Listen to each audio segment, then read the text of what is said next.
Amigos, ¿qué tal? Un placer saludarles este fin de semana, 14 de julio del 2023. Hoy es día de San Camilo. Se festeja la Revolución Francesa. A todos, muchas felicidades. Les desea Cambio Digital Noticias. Si usted desea felicitar a alguien, envíe los datos a redacción@cambiodigital.com.mx. Hoy es viernes 14 de julio. Ya llevamos 195 días transcurridos. Faltan 170 para que termine el 2023. Semana 28. Tú mismo, tanto como cualquier persona en el universo entero, mereces tu amor propio y afecto. Buda. Tú mismo, tanto como cualquier persona en el universo entero, mereces tu amor propio y afecto. Esto se le da crédito a Buda. Estamos con temas para conversar, pero precisamente en las efemérides, hoy 14 de julio, un día como hoy, pero de 1520, en México, el conquistador español Hernán Cortés y sus hombres derrotan a los aztecas en la batalla de Otumba. En 1789, en París, allá en Francia, se produce la toma de la Bastilla, que supuso el fin del antiguo régimen y el comienzo de la Revolución Francesa. En 1881, el bandolero y asesino Billy the Kid es capturado y asesinado por Pat Garrett a las afueras de Fort Sumner. En 1995, en los Estados Unidos, el Moving Picture Experts Group da a conocer el formato MP3. Estos son los datos que pude traer así. Esas son las historias que tenemos para usted. Y hoy le vamos a invitar a que escuche a Ricardo Cañas. Ricardo Cañas nos va a hablar con relación a la Revolución Francesa, no, más bien a los franceses que llegaron a México, pero hicieron escala en Veracruz. Se formaron colonias. Recuerdo a los amigos, un saludo a los de San Rafael. Hay una colonia por allá que se llama Manuel González. Era el presidente de la República, Manuel González, no recuerdo qué apodo tenía, compadre de Porfirio Díaz. Bueno, pues él fue el que les abrió las puertas a esos franceses y vinieron a este país que se llama México. Y Ricardo nos platicará de muchas cosas bastante interesantes. Y hay dos detalles que quiero que estén pendientes. Una, la labor, el trabajo, el esfuerzo, las jornadas que vivió el señor Domingo Buró de raíces francesas. Así es que les pido que escuchen este programa, temas para conversar. Hacemos una pausa y les invito a escuchar también, muy atentos, el Evangelio del día. Hacemos contacto ya con Monseñor Fabio Martínez, el obispo de la diócesis de Tuxtla Gutiérrez, Chiapas. Si son tan amables, por favor.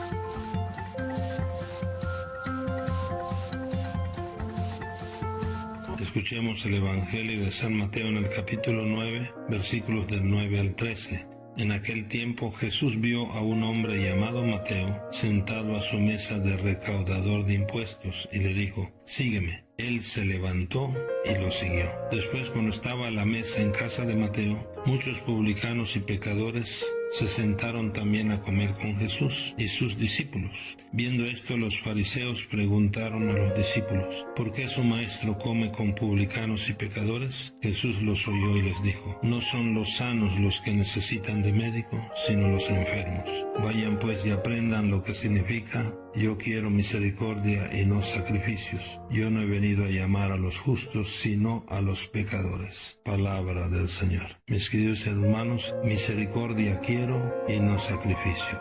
Es clara entonces la misión del Señor Jesús. Él ha venido por los enfermos y pecadores. Él ha venido, por tanto, por nosotros, También nosotros debemos tener claridad que nuestra vida cristiana es también a favor de los enfermos, de los pecadores, de los más necesitados. Gocemos entonces como Mateo el llamado del Señor y cada día hagamos fiesta en la mesa de la Eucaristía. Seamos agradecidos siendo misericordiosos. Mis queridos hermanos, Dios llama a quien quiere. Sígueme. En nosotros está hoy el escuchar el llamado y por lo tanto levantarnos de nuestra mesa y de seguir con prontitud y radicalidad al Señor. El llamado, el seguimiento es mucho más que un simple o bonito deseo de seguir a Jesús. Es comprometer nuestra vida con Él. Es una opción entonces que implica el dinamismo de la totalidad de nuestra vida, porque es cuestión de amor.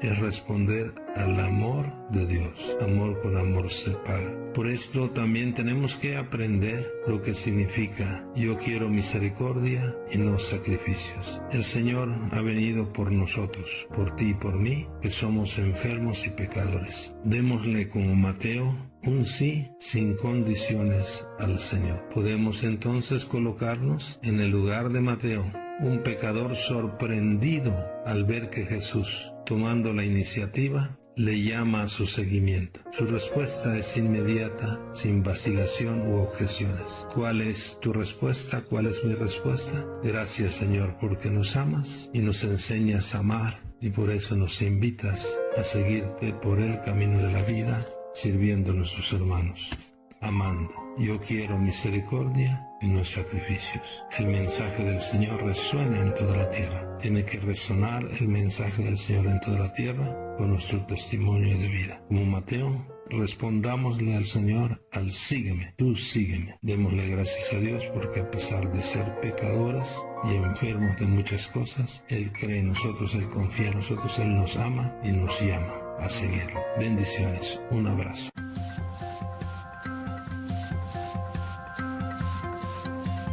La Tlacotalpeña, restaurante de mariscos, te invita a disfrutar de su cocina veracruzana. Pescado frito, arroz a la tumbada, pulpo en su tinta, manos de cangrejo, ceviches y aguachiles. Además, disfruta de lo mejor del son veracruzano en vivo a partir de las 3 de la tarde. La Tlacotalpeña te espera desde las 7 de la mañana en Canal entre Allende y Guerrero con estacionamiento frente a la puerta. Estás escuchando teleradiocambiodigital.com.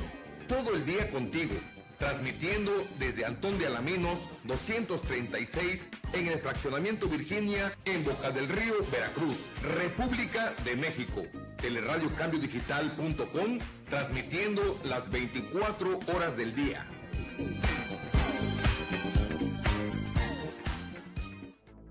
Servicio Automotriz Jaguar. Mecánica en general, laminación y pintura, afinaciones, transmisiones automáticas y estándar. Esteban Morales número 2227, entre Cuauhtémoc y Constituyentes, teléfonos 2299 84 47 86 y 2292 78 39 54. Ahora puedes llevar a todas partes teleradiocambiodigital.com. Todo el día contigo. Descarga nuestra aplicación desde tu iPhone o Android. Teleradiocambiodigital.com. Todo el día contigo.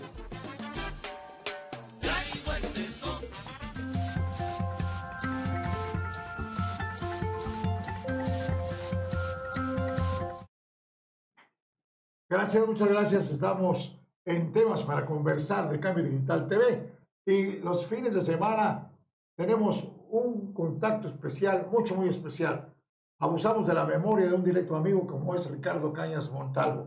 Naturalmente que le pedimos que nos hable de Veracruz, que nos hable de nuestras raíces, de las fechas importantísimas que tenemos.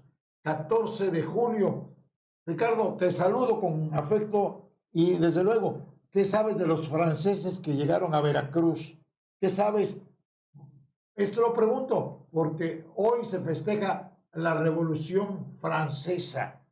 Bueno, efectivamente. Bueno, mira, en la relación entre Francia y Veracruz hay una relación muy grande. muchos franceses emigraron de ese país y se vinieron a vivir a nuestro país, aquellos que inclusive se llamó barcelonetes. Y bueno, fundaron algunas colonias muy importantes aquí, precisamente en Veracruz, inclusive en la época de ese expresidente Manuel González, que llegaron aquí en esa época en que Porfirio Díaz se va a dejar durante un periodo el gobierno presidencial a Manuel González, a su compadre, e inclusive se formó en el siglo XIX en el norte de nuestro estado una colonia que así se llamó, la colonia Manuel González. Todo eso hoy en día, bueno, pues San Rafael, Veracruz, Vega de la Torre, podemos encontrar muchos ciudadanos de ascendencia francesa. Lo que sí te quiero comentar, efectivamente, 14 de julio fue aquella famosa toma de la Bastilla y el inicio de la Revolución Francesa, que también ese día se tomó para algo muy importante, muy parecido. Un descendiente de franceses llamado Domingo Bureau Vázquez, don Domingo Bureau, que vivía en nuestra ciudad, fue un veracruzano, repito, de ascendencia francesa, muy participativo en el desarrollo urbano de nuestra ciudad. A él se le debe el primer ornato, es decir, las primeras plantas, los primeros árboles que fueron sembrados en el hoy Parque Zamora de la ciudad de Veracruz. Lo hizo siendo apenas regidor del ayuntamiento a mediados del siglo XIX. Cuando llegó Maximiliano y Carlota, lo que se conoció como el Segundo Imperio Mexicano, don Domingo Bureau va a ser de los elegidos por el nuevo soberano de esta nación para representarlo ante Veracruz. Fue nombrado comisario imperial de los departamentos de Veracruz, Tuxpan y Tehuantepec, y por supuesto en Veracruz tenía una mención extremadamente especial. Domingo Bureau desde un principio se puso a trabajar para ello e inclusive dio cuenta al emperador Maximiliano de la necesidad de construir un puerto abrigado en Veracruz. Maximiliano, al desembarcar aquel 28 de mayo de 1864 de la fragata Novara, tuvo que cruzar en una falúa con muchas penurias la rada de Veracruz para llegar al muelle. E inclusive autorizó muchas cosas como la construcción de escuelas en Veracruz, la ampliación del acueducto que traía el agua a la ciudad de Veracruz, entre otras cosas más. Muy posterior a Maximiliano, ya para 1880, Domingo Bureau era el alcalde de nuestra ciudad, electo por la simpatía de la gran mayoría de los veracruzanos que conocía su trabajo y su desempeño. Y eligió precisamente este día, 14 de julio, el día de la toma de la Bastilla, el día del inicio de la Revolución Francesa, para también llevar a cabo la demolición, o el inicio, mejor dicho, de la demolición de la muralla que rodeaba Veracruz. La muralla quisiera intentar trasladarnos al pensamiento que ocurría para 1880 en la ciudad. La muralla era muy, pero muy mal vista. Ahorcaba la ciudad, separaba el extramuros con el intramuros. La gente que vivía dentro, pues vivía en construcciones de mampostería. La gente que vivía al exterior, a extramuros, vivía en condiciones precarias, aunque a lo mejor un poco más higiénicas, debido a que el servicio sanitario podía construirse a metros a distancia de la casa, en letrinas, en fosas sépticas, pero se vivía en casitas de madera que no tenían un ordenamiento urbano, es decir, no había calles trazadas, no había servicios municipales, por lo tanto, inclusive, cuando algún ataque que pudiera existir, pues quedaban afuera y sin protección prácticamente de una muralla que apenas medía 3 metros y medio de alto y que no servía para nada. Para 1880, las 3 puertas de tierra que rodeaban la muralla de Veracruz ya no tenían el portón, solamente eran aberturas en la muralla y la gente podía entrar y salir ya a cualquier hora del día o de la noche sin problema alguno. Lamentablemente, para el mes de abril de 1880, a tan solo unos meses después de que aconteciera de que Domingo Bureau tomara las riendas del municipio de Veracruz, ocurrió un lamentable accidente que conmovió a la población de nuestra ciudad. Ahí, en la antigua Puerta de la Merced, es decir, la intersección de la calle de Ignacio López Rayón con la avenida Independencia, en ese sitio la Puerta de la Merced estaba invadida por puestos de distintas ventas, de distintas cosas. Era como una especie de mercadito que había ahí. Una señora andaba comprando en ese sitio con su hija cuando la niña se le soltó de la mano y corrió a un extremo opuesto. Al ir corriendo, una carreta venía saliendo de la ciudad de Veracruz hacia el exterior, por supuesto, por la Puerta de la Merced, y los caballos pasaron por encima de la niña y lamentablemente la mataron. Este hecho trágico hizo que el ayuntamiento tomara la decisión de ensanchar la Puerta de la Merced. Ya no tenía, repito, el portón, el pórtico de madera con que se cerraba. Entonces, como ya no lo tenía, ya era prácticamente fácil ensancharla para que no estuviera ahorcado ese acceso sur de la ciudad de Veracruz y sobre todo que no ocurriera ningún otro accidente lamentable como el de esa niña. Quedó plasmado este evento en un pasquín que sacaba regularmente el Ayuntamiento de Veracruz, informándole a la ciudadanía qué era lo que el alcalde Domingo Buró y todo lo que son el cuerpo edilicio estaban trabajando para que la gente supiera qué se hacía precisamente con el dinero de los veracruzanos. Entonces, no fue solamente eso. Ahí se da, digamos así, la primera parte de derribar algo de la muralla, aunque la muralla seguía en pie. Finalmente, en un poco tiempo después, Salvador Carrao, don José González Pajés, don Domingo Buró y otras personalidades viajaron a la Ciudad de México para entrevistarse con el presidente de la República, Porfirio Díaz. Y le hablaron acerca de la modernización de la ciudad de Veracruz, ciudad que, por cierto, Porfirio Díaz en aquellos tiempos visitaba de forma regular. Porfirio Díaz aceptó.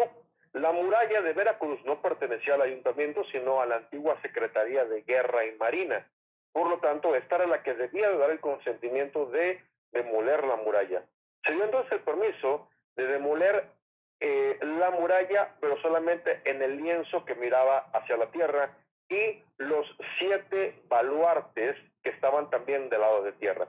No se podía demoler el lienzo de muralla que miraba al mar, tampoco se podía demoler los baluartes de La Caleta y el de Santiago, y tampoco se podía demoler los antiguos cuarteles militares que estaban sobre la calle de Ocampo.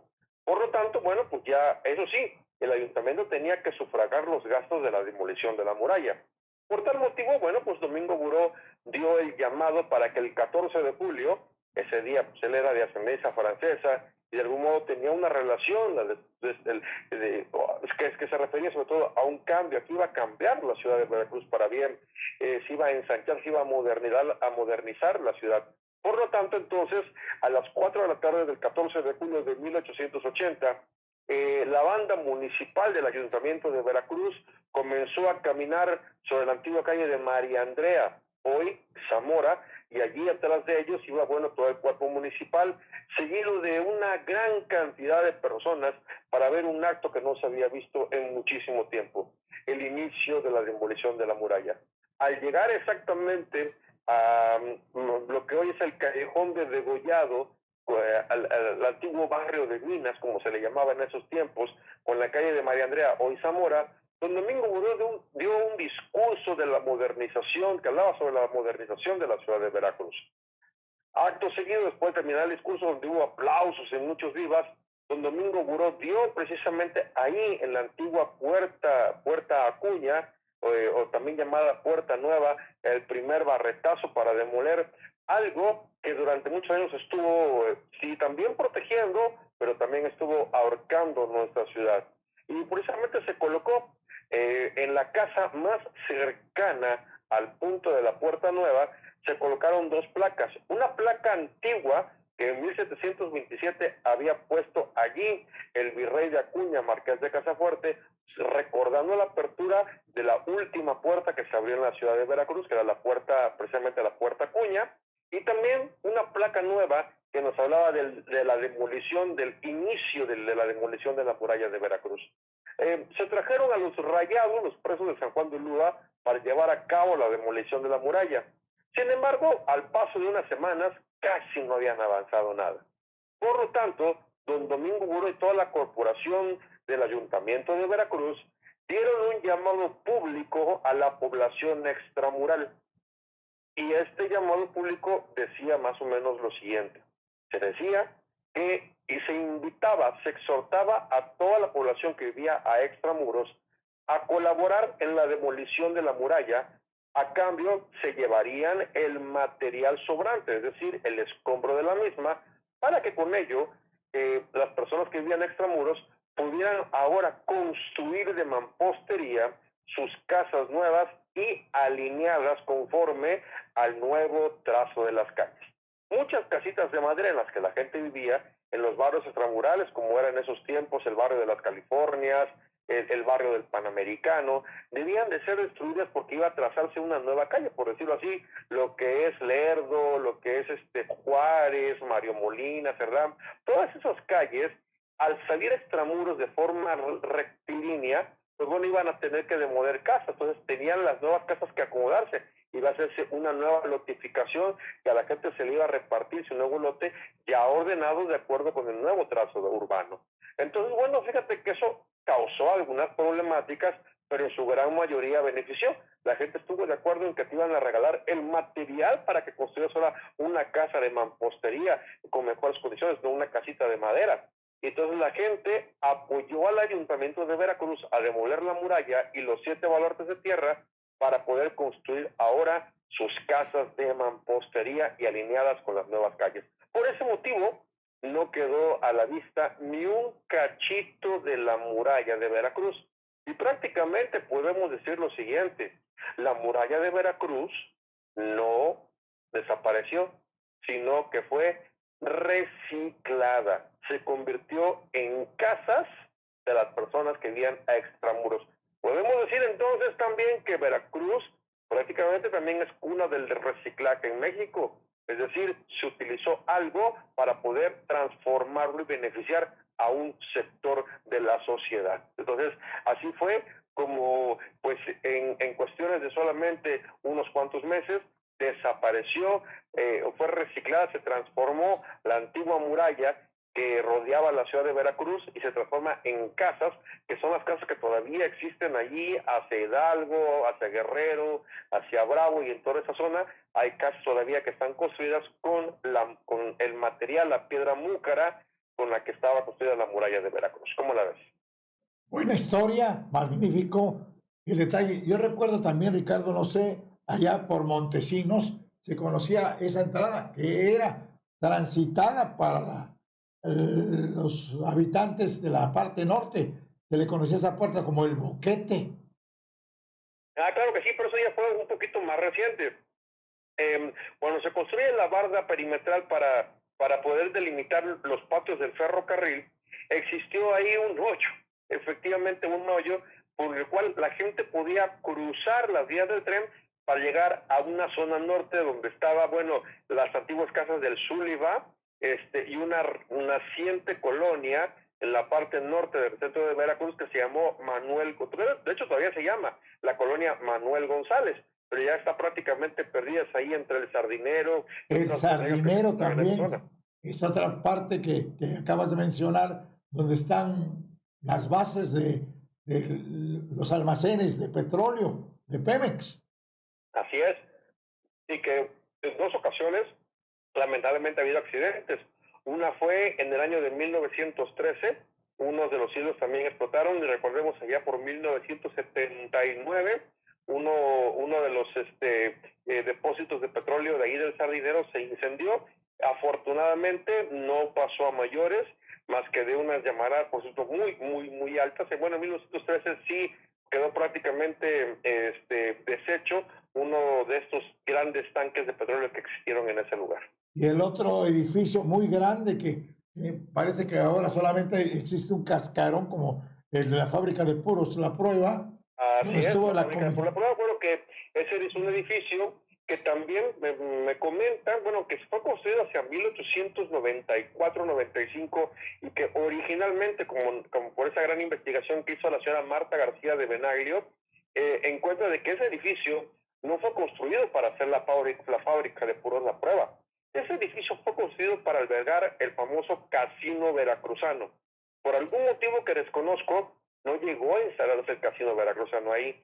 Y esos salones que iban a ser salones de baile, salones de fiesta, restaurantes y otras cosas más, se convirtieron entonces en lugares donde se tenía secando, almacenando o inclusive enrollando las hojas de tabaco para convertirlas en puros. Los hermanos Balsa lo compran y se instala ahí la fábrica de puros La Prueba, que en su mejor época producía 50,000 puros diarios, y se exportaban a los mejores países de Europa, a los grandes consumidores y por supuesto también a Estados Unidos y otras partes del mundo. Puros fabricados con una hoja muy especial que habían descubierto los hermanos Balsa en el siglo XIX, que se traía desde Valle Nacional. Desde allá ellos navegaron y por ríos y llegaron hasta este punto para saber de dónde venía ese tabaco especial que ellos, una vez estando aquí en Veracruz, recién llegaditos, habían probado su exquisitez. El pegamento con que esa goma con que se pegaba precisamente el tabaco, la traían de Medio Oriente, de un lugar muy especial, y era totalmente venía de plantas, era natural, y esa goma no cambiaba ni alteraba en nada el exquisito sabor del tabaco. Entonces fue muy bueno. Se mandaban a hacer inclusive a Europa las vitolas, los anillos con que se cerraban los puros, y las hermosas cajas de madera también se fabricaban en ese sitio. Una fábrica, repito, que llegó a ser la más grande en la ciudad de Veracruz en su tipo, y prácticamente del estado en su momento también lo llegó a hacer. Imagínate, 50,000 puros diarios. Los barcos se llenaban de cajas de la fábrica de puros La Prueba para llevarlos a distintas partes del mundo. Se habla que en España, en Francia, en Inglaterra eran muy fumados los puros La Prueba. Inclusive llegamos a ser un gran rival del gran país fabricante de habanos, que es precisamente Cuba.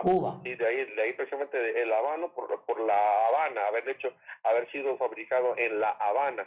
Este puro tan importante, yo lo recuerdo muy bien, porque yo estudié mi primaria en la escuela cantonal, y todavía recuerdo perfectamente bien, como si fuera ayer, haber visto ese edificio en perfecto funcionamiento. De hecho, entrábamos al edificio, estaba en perfectas condiciones, muy bien pintadito. Entrando a la derecha estaban las oficinas, recuerdo los muebles, algunas vitrinas de madera oscura como si fuera ébano con cristales redondos, y en el descanso de la escalera principal, que es de tipo imperial, un duende perfectamente bien pintadito. Ese duende, que era lo que los chamacos de la cantonal más nos llamaba la atención, tenía una leyenda. Nos contaron precisamente gente de la fábrica de puros La Prueba que ese duende era el alma que cuidaba la fábrica.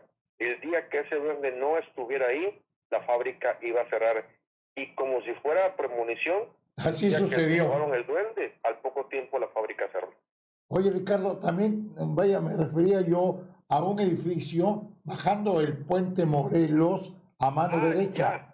Esa es la antigua planta termoeléctrica de Veracruz, que fue abierta el día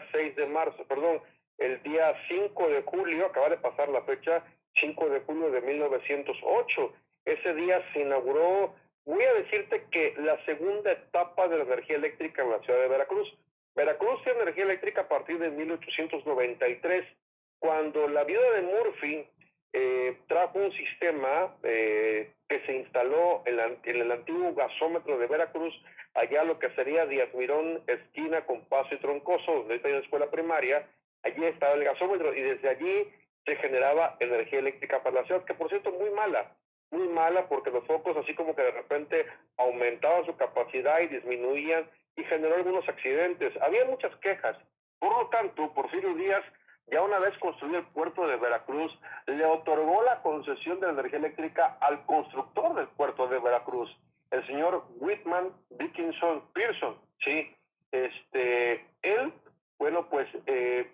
su gente ideó construir aquí en la ciudad una planta termoeléctrica de la cual contaba con 6 motores, 3 motores alemanes y 3 motores suizos.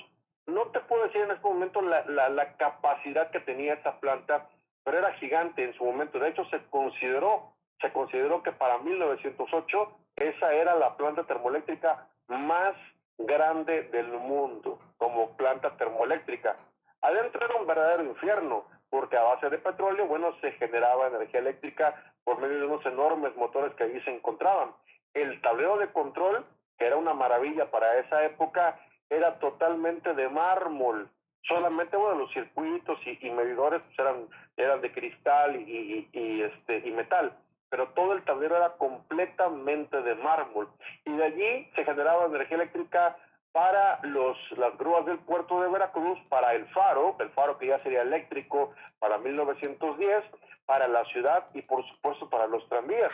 Ese día, 5 de julio de 1908, comenzaron a circular en Veracruz los primeros 10 tranvías eléctricos de nuestra ciudad, porque antes los tranvías eran de tracción animal, eran jalados Las de por mulitas. sí, las famosas mulitas, exactamente.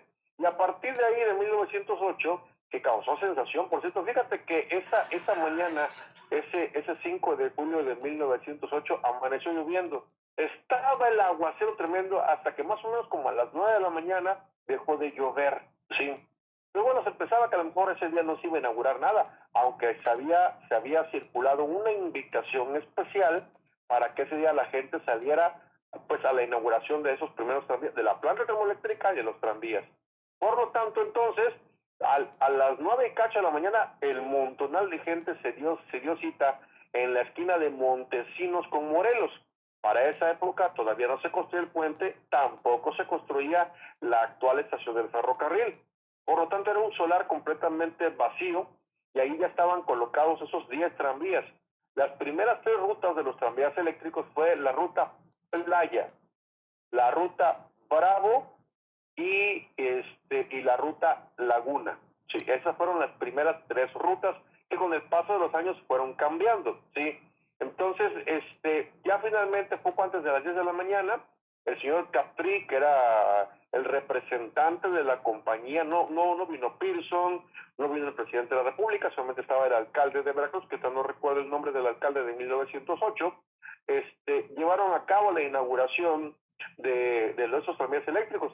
La gente quedó sorprendida de ver cómo un aparato de ese tamaño se movía por sí solo, ¿sí? Aunque a partir de 1907 habían llegado los primeros coches, me refiero automóviles a Veracruz, eran solamente 2 o 3, pero ya ver un aparato del tamaño de un tranvía moverse solo y sobre todo tener luz en su interior, pues era algo así sorprendente. También se estrenó el nuevo alumbrado público de la ciudad, que se instalaron en Veracruz las famosas lámparas que hoy le llamamos cuello de ganso, muy bonitas por cierto, y ya tuvimos un alumbrado público distinto en la ciudad de Veracruz.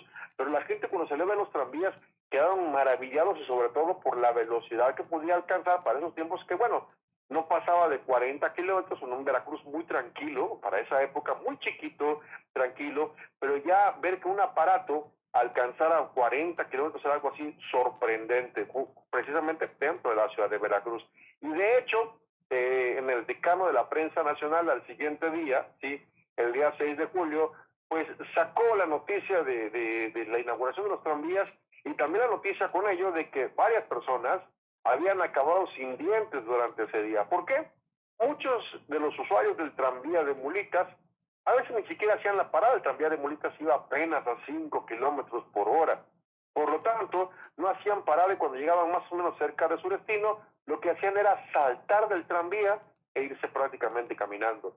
Lo quisieron hacer lo mismo con un tranvía eléctrico en movimiento y al intentar saltar, pues acababan en el suelo y algunos de ellos con los dientes en la tierra, o sea, es decir, hasta perdieron dentadura. Entonces, bueno, fueron épocas muy, muy distintas que hicieron un cambio muy grande en la vida de la ciudad de Veracruz. Así recordamos que el 5 de julio de 1908 se inauguró la planta termoeléctrica, sí, de Veracruz, que es la que está en ruinas, nada más queda un cascarón, nada más un pedazo. Nada más, exactamente. Cayendo, y hasta se amplió ese puente Morelos como unos 100 metros. Así es. Oye, Ricardo, y con una curva. Sí, exacto. Oye, Ricardo, una pregunta final. Sí. ¿Existe una calle que lleve el nombre de Domingo Buró en Veracruz? No existe, lamentablemente. Existe algo con el nombre de Domingo Buró, es el cuartel de bomberos que se encuentra hacia el Nuevo Veracruz, ese es el único que lleva el nombre de Domingo Buró. Pero debe de haber una escuela, debe de haber una calle, o por lo menos una colonia que lleve el nombre de ese gran hombre visionario visionario que fue don Domingo Buró. No recuerdo si te lo comenté la semana pasada, pero por ejemplo, dos escuelas primarias muy antiguas que todavía existen en el centro, las hizo él, que fue precisamente la Manuela Herrera y la Josefa Ortiz de Domínguez, las construyó Domingo Buró. Fíjate nada más, ambas en 1882.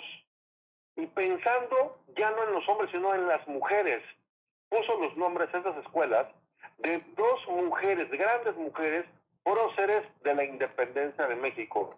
Por un lado, la esposa del corregidor de Querétaro, doña Josefa Ortiz, y por otro lado, una mujer que era muy rica, que todo su dinero lo destinó a la causa insurgente, ¿sí? Doña Manuela Herrera. Mucha gente que no sabe ni siquiera quién fue Manuela Herrera, algunos dicen hasta Manuel Herrera, que fue un conocido pintor. No, Manuela Herrera.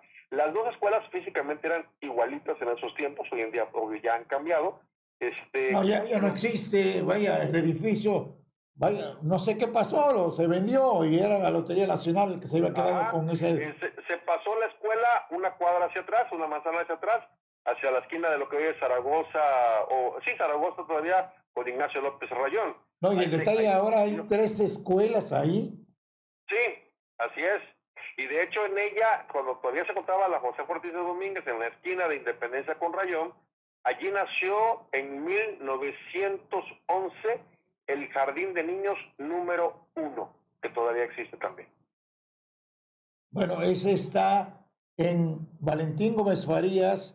Esquina con víctimas del 25 de junio, pero originalmente el Jardín de Niños número 1 nació en el seno de la escuela primaria José Ortiz de Domínguez. Imagínense. Hasta 1939 que se construye ya el Jardín de Niños que hoy en día conocemos, ahí precisamente en Gómez Farías.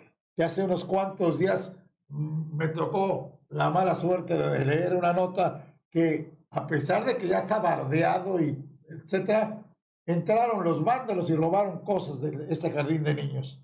Qué lamentable de que nosotros, yo no culpo a autoridades, pero sí nos culpo a los veracruzanos de que no tenemos los valores suficientes para decir, en lugar de robar, voy a trabajar, no voy a estirar la mano para que me llegue el dinero, voy a trabajar y atentar contra el patrimonio de la niñez, porque en esas escuelas se forja la niñez. Yo estudié, hice mi kinder en ese sitio, y fíjate que hasta el día de hoy estoy hablando de 46 años de distancia, tengo 50 años de edad, ahí entré cuando yo tenía 4, y el himno del Jardín de Niños número 1 dice así: himno glorioso entonemos a nuestro amado jardín, donde adelantos tenemos para en el mundo vivir. Fíjate, donde adelantos tenemos para en el mundo vivir. Fíjate nomás lo grande que dice esta letra. Y continúa diciendo que dice ser mexicano y admirando tu esplendor, alegres todos cantamos con nobleza y con amor. Número 1 es tu nombre, número 1 serás. Hoy soy niño siendo hombre, en mí siempre vivirás. Esa es la letra del himno del Jardín de Niños número 1, donde adelantos tenemos para en el mundo vivir. Y esta gente que lamentablemente prefiere robar y destruir el patrimonio a tener un trabajo digno, es muy lamentable. Yo siento que aquí falta que las autoridades pero en la cuestión ya de la impartición de justicia sean todavía más severas en eso, para que, y sobre todo en la casa, sembrar precisamente los valores de respeto al patrimonio de los demás. Tengo la absoluta certeza de que no hay otro Ricardo Cañas Montalvo, compañero suyo de escuela de 4 años de edad, y que a la distancia se sepa, se entere, recuerde que hay un himno del Jardín de Niños número 1 en Veracruz, ciudad y puerto. Ricardo, te admiro, te respeto y muchas estamos gracias, en contacto siempre. La calle de Barragán, ¿a quién se le tiene que acudir para que le den el verdadero nombre que debe de llevar esa calle? Bueno, es al Ayuntamiento de Veracruz, se tendría que hacer elaborar un documento para corregir el nombre. No es Juan, es Miguel Barragán, uno de los hombres que dirigió la primera armada de México aquí en Veracruz, con la finalidad de poder expulsar al reducto español que se encontraba en San Juan de Ulúa, y con ello, lograr ya una total independencia de nuestra nación. Eso por un lado. Y por otro, lo de Domingo Buró, por piedad, vaya, fue regidor del ayuntamiento, fue alcalde de Veracruz, electo, no fue de dedazo, ni de partido, ni de corcholatas, ni nada parecido. Vaya, había hombres. Ahorita ya viene la fecha, se cumplen ahorita, nada menos y nada más que el próximo mes, el día 22 de agosto, pues ya se cumplen me parece que 150 años, si no mal recuerdo, sí, 150 años de que él formó aquí en Veracruz el primer cuerpo de bomberos de México y uno de los más antiguos de América Latina. Cuerpo de bomberos. El que estaba en Esteban Morales entre 5 de mayo e Independencia, donde está la escuela Macías. No, en aquel tiempo se funda en el Ayuntamiento de Veracruz únicamente en papeles, y el regidor de Obrería Mayor, que sería Obras Públicas, les fue conferido a los bomberos un cuartel que se encontraba en la 10ª calle de la Playa, entre la calle de la Condesa y calle de Belén, es decir, en Julio C. Montero, entre Esteban Morales y Canal, donde ahorita está Bachilleres, más o menos a la mitad del edificio, que eran casas particulares. Allí estuvo el primer cuartel de bomberos hacia 1873. Ya posteriormente lo cambiaron efectivamente ves que de hecho la Macías le llamaban la escuela de bomberos en un tiempo, porque allí estuvo durante algunos años el cuartel de bomberos. Ricardo, te agradezco muchísimo tu participación, tu emotivo momento histórico que nos haces vivir, la realidad. Yo participo, no te imaginas, vaya, lo grandioso que para mí significa estarte escuchando, y espero, ay Dios mío, que las autoridades tomen lo suyo en su trabajo y se haga justicia para quienes llevan el nombre de algo en Veracruz. Así es. Hasta la próxima. Saludos y un abrazo. Bendiciones, mi querido Ricardo Cañas Montalvo. Hacemos una breve pausa y regresamos.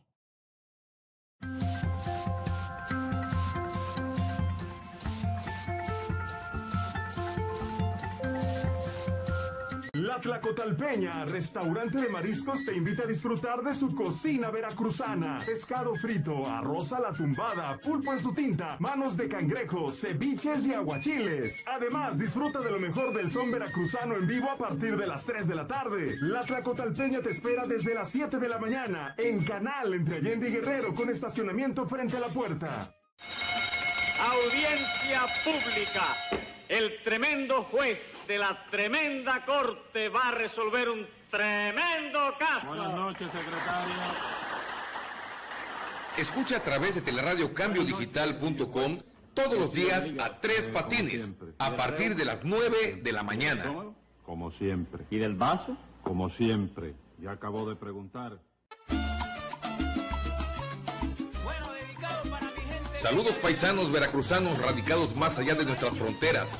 Mantente conectado con tu tierra a través de teleradiocambiodigital.com todo el día contigo, transmitiendo las 24 horas del día desde Boca del Río, Veracruz, República de México.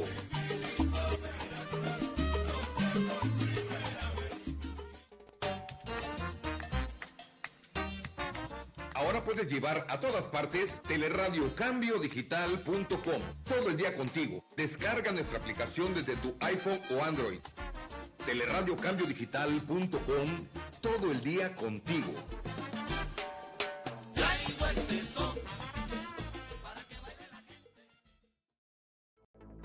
Servicio Automotriz Jaguar.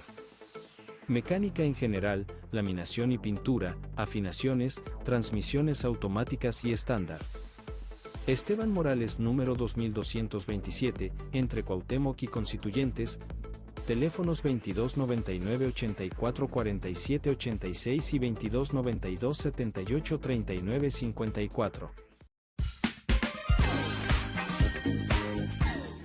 Estás escuchando teleradiocambiodigital.com todo el día contigo, transmitiendo desde Antón de Alaminos 236 en el fraccionamiento Virginia en Boca del Río, Veracruz, República de México. Teleradiocambiodigital.com transmitiendo las 24 horas del día.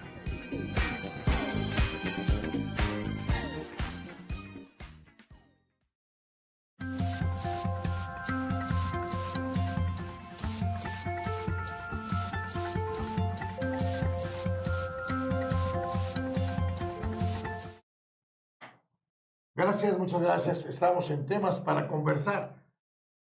Teleradio Cambio Digital Antón de la Mino 236, entre Américas y Jacarandas.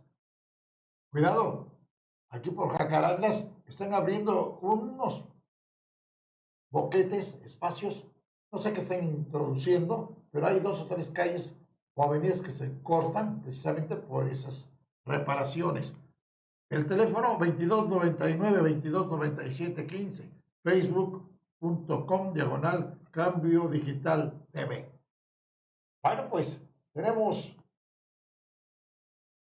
14 de julio del 2023. Les quiero hacer un pequeño recordatorio por si quieren enviarnos regalos, presentes, obsequios, pensamientos, tarjetas, telegramas, lo que usted quiere mandar. Temas para conversar va a llegar a su primer año el 8 de agosto.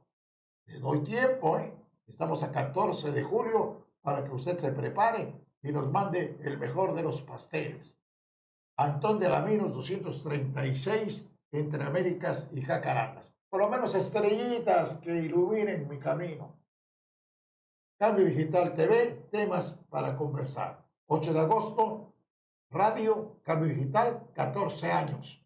Temas para conversar, radio, televisión, primer aniversario con un servidor, Sergio Morales Ortiz. El pensamiento del día lo tenemos a la mano en este día.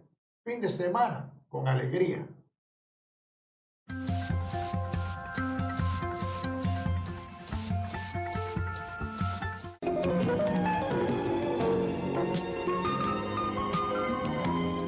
Las reglas infalibles para hacer, entre comillas, hacer vagos. Número 1. Comience usted por dar a su niño durante la infancia todo lo que él quiera. En esta forma crecerá con la idea de que el mundo entero gira a su alrededor. 2. Cuando aprenda malas palabras, celébrele el chiste. Esto lo hará creer que es muy gracioso. También le dará mayor estímulo para aprender otras frases más graciosas que le harán a usted salir de quicio dentro de algunos años. 3. Nunca le dé educación espiritual. Espere a que su niño cumpla 21 años para que decida por sí mismo. 4. Evite usted el uso de la palabra malo. La palabra pecado podría desarrollar en el niño un complejo de culpabilidad. 5. Recoja usted todo lo que deja tirado en su casa, libros, zapatos, ropa, para que adquiera bastante experiencia en dejar toda la responsabilidad a los demás. 6. Déjele que lea cuanta cosa caiga en sus manos. Tenga usted cuidado de esterilizar los cubiertos y vasos que usa para prevenir infección, pero deje que el cerebro de su niño se revuelque en la inmundicia. 7. Riña frecuentemente con su cónyuge en presencia de sus niños. Así estos no sentirán el terrible choque el día en que sobrevenga el divorcio o separación.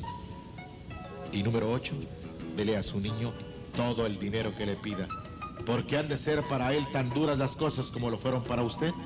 Después de cumplir con estas 8 reglas, son infalibles para hacer vagos.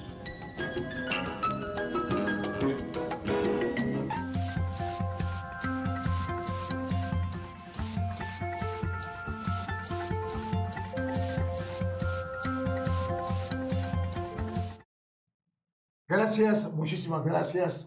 Temas para conversar. Se nos escapa, se va el tiempo rápido. Queremos agradecer su preferencia, su atención a este viernes 14 de julio del 2023. Quedan pocos días para el primer aniversario de Temas para Conversar. Lo vamos a celebrar el 8 de agosto. Es increíble. Se va el tiempo rápido, por eso con 2 semanas de anticipación, o 3 semanas para ser exactos, se lo comentamos. ¿Por qué? Para que después no digan, no lo sabía, no me acordaba, no me dijeron, no lo anoté, se me olvidó. No, nada. Aquí no hay pretextos. Agradecemos su atención, su preferencia. Cerramos la semana 28 en Temas para Conversar. Les esperamos el lunes a las 12 aquí en Cambio Digital TV. Temas para Conversar. Les saluda un servidor, Sergio Morales Ortiz. Muchas gracias. Por favor, traten de ser felices.